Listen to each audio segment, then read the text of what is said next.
তাহলে প্রথম যেটা দেওয়া আছে সেটা কি আমাদের x এর মান নির্ণয় করতে হবে। 1 নাম্বার দেওয়া আছে 10 কত 35 হলো ডাবল ক্লোন, সেটা কত দেওয়া আছে x কত হচ্ছে 42 হচ্ছে ভাগ অর্থে ব্যবহার হয়, তাই তো? তাহলে এখানে কত 10/35, আর এদিকে কত হবে এটা ইকুয়াল অর্থে, তাহলে কত হচ্ছে x/42।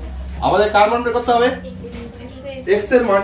তাহলে বজ্রগুণ করে নিতে পারিস যে x এর পার্টটাকে একদিকে গুণ, তাহলে x * 35 এদিকে কত 42 * কত 10, তাহলে বা x এর মান কত পাচ্ছি এখানে যে 42 * 10 আর নিচে 35 কাট 5 2 5 দিয়ে করলে 7, হ্যাঁ 7 দিয়ে করলে 6 7 42 6, তাই না?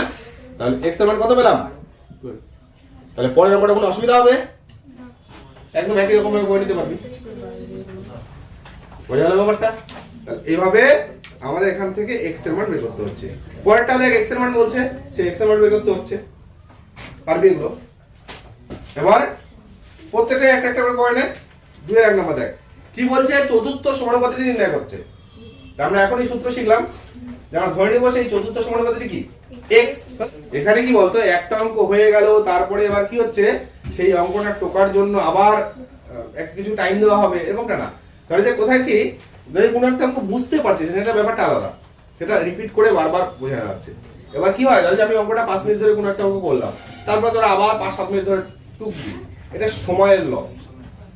অনেক কম অঙ্ক করানো যায় সেখানে, হ্যাঁ। তো এবার কি হচ্ছে আমার টার্গেট থাকবে বেশি, এবার খুব দ্রুত কত তাড়াতাড়ি শেষ করা যায়, রিভিশনের ব্যাপার থাকে, টেস্ট পেপার সলভের ব্যাপার থাকে, হ্যাঁ। এই যে তো যেমন প্রত্যেকটা পার্টে মোটামুটি কোশ্চেন ব্যাংক চলে আসছে, কিন্তু এবার দেখবি সব চলে আসছে। এবার কয়েকদিন পরেই তোদের কি হচ্ছে প্রথম ইউনিট টেস্টের যেটা কোশ্চেন ব্যাংকের যে মডেলগুলো আছে সেই মডেলগুলো সলভ করতে হবে, হ্যাঁ। এই যে ব্যাপারটাতে ফলে কি সেটার জন্য যাতে সময়টা বেশি পাওয়া যায়, বুঝলো? তো এইভাবে কি নিজেকে এই কারণে এখন থেকে স্পিড বাড়ানোটা তৈরি করতে হবে, বুঝলো? মানে পরবর্তীতে অনেকে সায়েন্সে যাবি, এবার সায়েন্সে গেলে সেখানে কি সেখানে আরো সেই স্পিডটা ক্যারি করতে হয়, হ্যাঁ। তো এখন থেকে সেই অভ্যাসটা তৈরি করতে হবে, বুঝলো ব্যাপারটা? এখানে কি কর পারবি, সেটা প্রত্যেকে পারবি। দেখ ধরি চতুর্থ সমানুপাতিটি x, তাহলে আমরা কি বললাম যে ধরি চতুর্থ সমানুপাতিটি x হলো। চতুর্থ সমানুপাতিটি যদি x হয় তাহলে এখানে কয়টা দেওয়া আছে 3টা। তাহলে সুতরাং এখান থেকে আমরা কি পাচ্ছি যে 1/3 কি হবে 1/4 হলো। তারপরে হচ্ছে ডাবল ক্লোন একদম এই রকম ফর্মে যদি আমরা লিখি সেটা কার সাথে সমান হবে কত হচ্ছে 1/5 কত x। এটা প্রথম দ্বিতীয় তৃতীয় চতুর্থ এরকম ফর্মে, বুঝা গেল ব্যাপারটা? দেখ অঙ্কটা পুরো আগের মতো চলে আসলো, ঠিক আছে? তাহলে চতুর্থটি বের করতে হবে।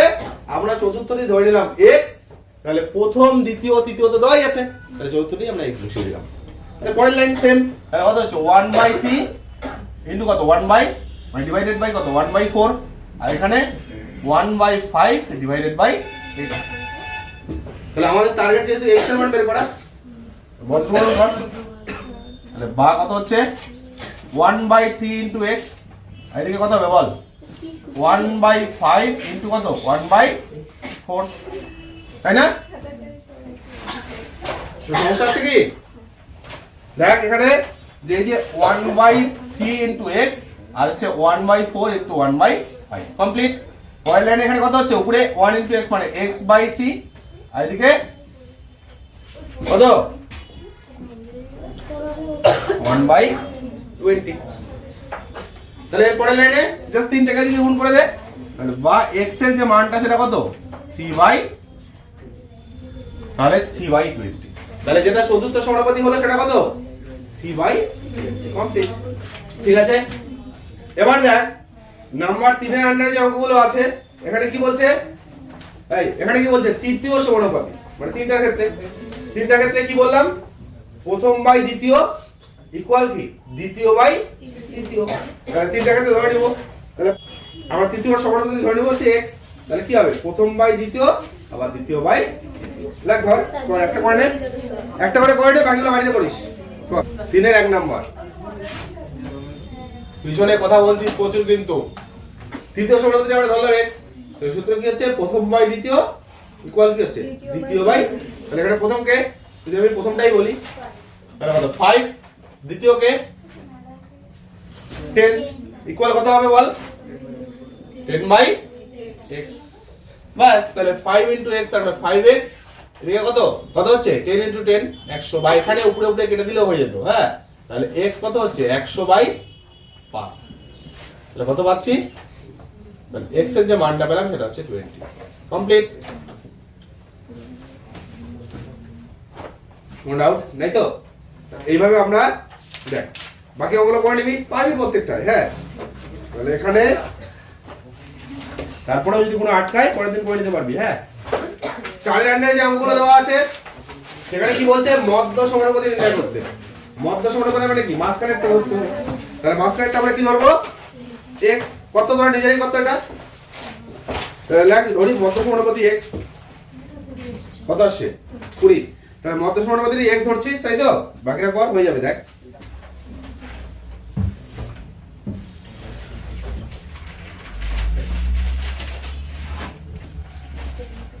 ফাইভ বাই এক্স আর একটা এক্স বাই কত রে 80 নাকি এরকম আসে না তাহলে এখানে কত x আর x মিলে x স্কয়ার তাহলে হয়টা মিলাইনে কত হচ্ছে 400 তাহলে x কত √400 হলো তাহলে x এর মান কত হচ্ছে হ্যাঁ